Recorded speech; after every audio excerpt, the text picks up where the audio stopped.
Well, welcome back, everyone. I'm thrilled to see you again. Did you enjoy the lunch? Wasn't it delicious? It was so good. It was lovely to see you, and we have such an exciting afternoon of meaningful sessions and discussions. Before we start, I'd like to introduce you to a very special woman. In France, in the United States, and in many other countries, we're still waiting for a woman to become president. And many of us are looking forward to seeing this happen, of course, one day. But there are many countries around the world that are leading by example, including Singapore. And we're lucky enough and privileged enough today to welcome the President of the Singapore Republic, Halimah Yacob.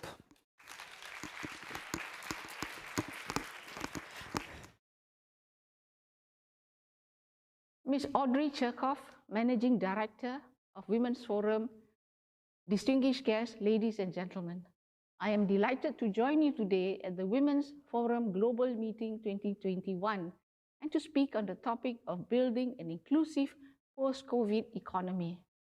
Singapore is honored to have hosted the Women's Forum in 2018 and the Women's Forum Asia in 2019.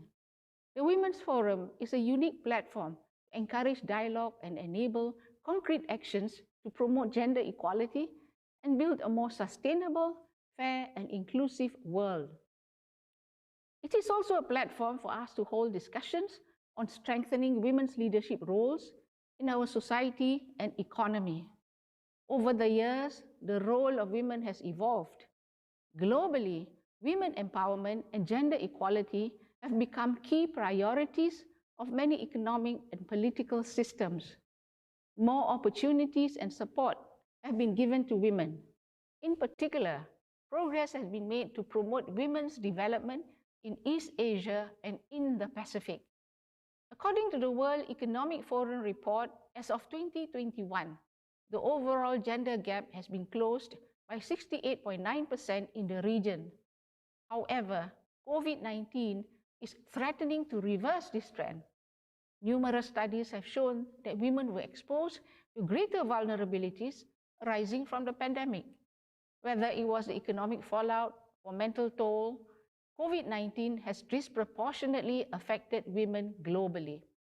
Over the past 20 months, the crisis has increased gender-based violence, limited access to education for girls, and further tipped the already unequal burden of care and housework carried by women, hence affecting their work opportunities. For instance, with work-from-home arrangements, women might find it challenging to balance their work and caregiving responsibilities with increasingly blurred work-life boundaries. Equality between men and women has been a fundamental pillar for Singapore. In 1961, Singapore passed the Women's Charter, which institutionalized the equal standing of men and women in marriage and provided for the welfare and protection of Singapore women. Over the years, we have improved healthcare services for women, set up family service centers island-wide to support vulnerable women and families in need, implemented universal education, and put in place many other policies and initiatives to ensure that our women are treated equally as their male counterparts. As a demonstration of our commitment towards the continued advancement of women, Singapore acceded to the United Nations Convention on the Elimination of All Forms of Discrimination Against Women in 1995. Through our efforts, we hope to deepen and grow the partnership between our men and women with respect as the cornerstone. Our efforts to advance women's development are reflected in various statistics and global rankings. Life expectancy at birth for females is 86.1 years higher than men. Our infant and maternal mortality rates are amongst the lowest in the world. Literacy rate for women is 95.8%, and half of our university graduates are women. The employment rate for women aged 25 to 64 has been steadily increasing from about 72.1% 5 years ago to 73.2% last year. According to the United Nations Human Development Report 2020, Singapore ranked 12th out of 162 countries. We have also consistently been in Group 1, which comprises countries with high equality in Human Development Index achievements between men and women. As we discuss specific policies and programs that will improve the lives of women, we also have to consider how we may strengthen the ethos of fairness and justice in our society, where men and women partner each other as equals, progress together, and pursue their aspirations freely, and where we take care of the vulnerable amongst us. This requires a societal mindset shift, and everyone, individuals, families, corporates, community partners, the government, and others, to play our part. For this to happen, we will need to foster a culture of partnership. In Singapore, we launched the Singapore Together movement in 2019 to do just that, to deepen partnerships and enable our people to work with one another and with the government to build a better future together. As part of Singapore Together, we organized the Emerging Stronger Conversations in 2020-2021. This brought together Singaporeans from diverse backgrounds to share their concerns and aspirations arising from the pandemic. To address the major themes from these conversations, stakeholders from different sectors are coming together to form alliances for action and partnerships, to work collaboratively so that Singapore can adapt to a new normal as one united society. An example is the Alliance on Work-Life Harmony that was convened earlier this year. The government, employers, employees, HR professionals, and other community stakeholders worked alongside each other to develop initiatives and resources to help workers, including women, achieve better work-life harmony. This allows individuals, both men and women, to better manage their family responsibilities while remaining in and progress in their careers. The Singapore government dedicated 2021 as the year of celebrating SG women.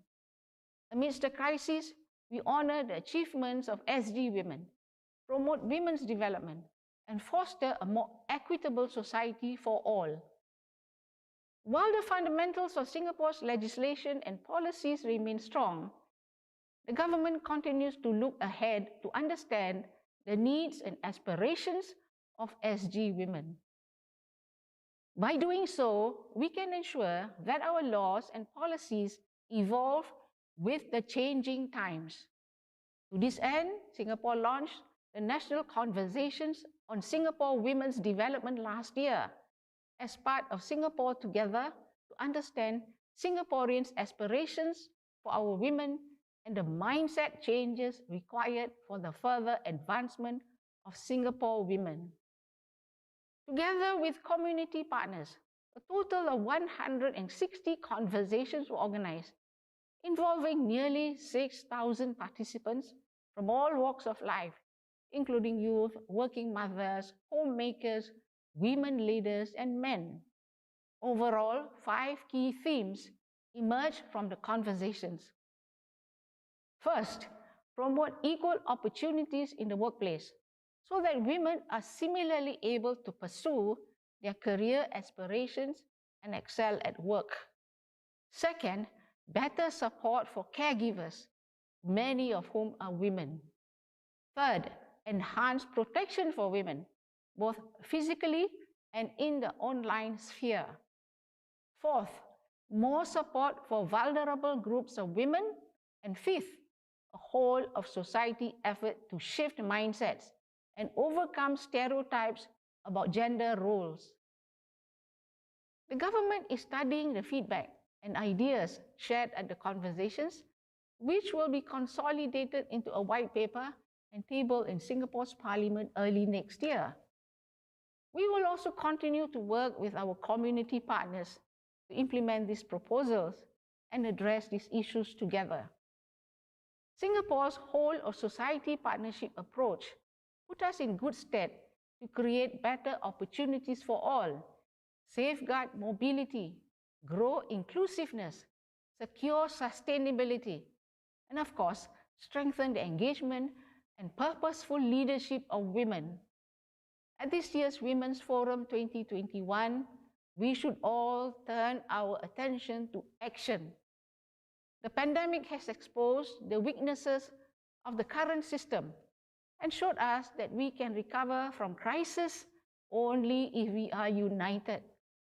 It is important for us to learn from this crisis and prepare for the future and unknown challenges that lie ahead. I urge you to use the Women's Forum as a platform, not only for dialogues and conversations, but also to come together to create innovative and inclusive solutions and to amplify each other's capacity for impact. Let us use our voices to represent the unrepresented and to make people hear the unheard and see the invisible.